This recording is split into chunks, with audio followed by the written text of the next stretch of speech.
আমি এইবার যেই টপিকটা নিয়ে হাজির হয়েছি সেটা হচ্ছে হাইড্রোজেন বন্ধন। এই টপিকটা তুমি যদি পড়ে থাকো খুব ভালো, না পড়ে থাকলে আরও বেশি ভালো। কেন? কারণ তুমি বাংলাদেশের যে কোনো বিশ্ববিদ্যালয় ভর্তি পরীক্ষায় বসবা আর এই টপিক থেকে প্রশ্ন আসবে না, এটা হতেই পারে না। ঠিক আছে? এই টপিকটা পড়লেও কমন, না পড়লেও পরীক্ষার হলে যা দেখবা কমন পড়ছে।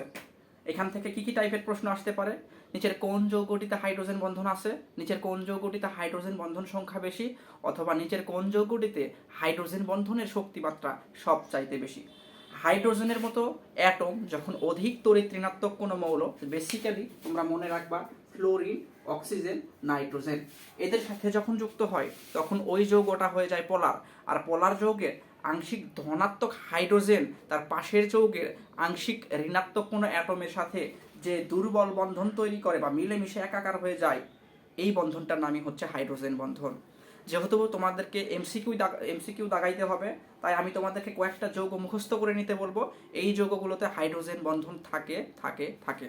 তো পৃথিবীতে যত অ্যালকোহল আছে ইথানল, মিথানল, প্রোপানল, ফেনল, সবগুলোতে হাইড্রোজেন বন্ধন আছে। ঠিক আছে? তাইলে পৃথিবীতে যত অ্যালকোহল আছে সবগুলোতে হাইড্রোজেন বন্ধন আছে।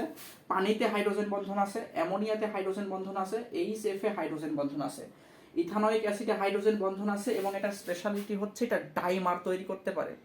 দুইটা ইথানোয়িক অ্যাসিড অণু পরস্পরের সাথে যুক্ত হয়ে ডাইমার তৈরি করতে পারে, কিন্তু সেখানে দুইটা হাইড্রোজেন বন্ধন তৈরি হয়।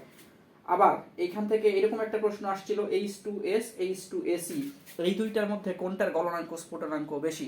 যেখানে হাইড্রোজেন বন্ধন থাকে সেটার গলনাঙ্ক স্ফুটনাঙ্ক বেশি হয়, কারণ এখানে আন্তঃ আণবিক আকর্ষণ শক্তি বাইরে যায়।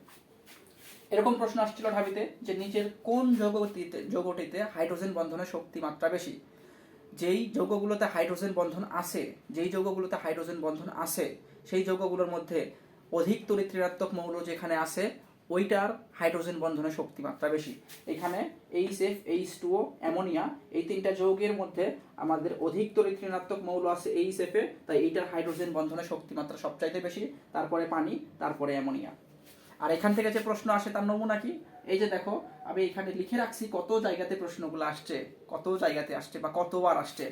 তো আমার বোর্ডের আসলে জায়গা শেষ হয়ে যায়, তো কোটি কোটি স্টার ধরে নিবা, বোর্ডের যত ফাঁকা জায়গা আছে ধরে নিবা কোটি কোটি স্টার আসলে এই টপিকটা। ঠিক আছে? কারণ এতবার প্রশ্ন আসছে যে আমি দেখে শেষ করতে পারবো না। তো দেখা হবে পরবর্তী লেকচারে। ভালো থাকবা, সুস্থ থাকবা, আল্লাহ হাফেজ।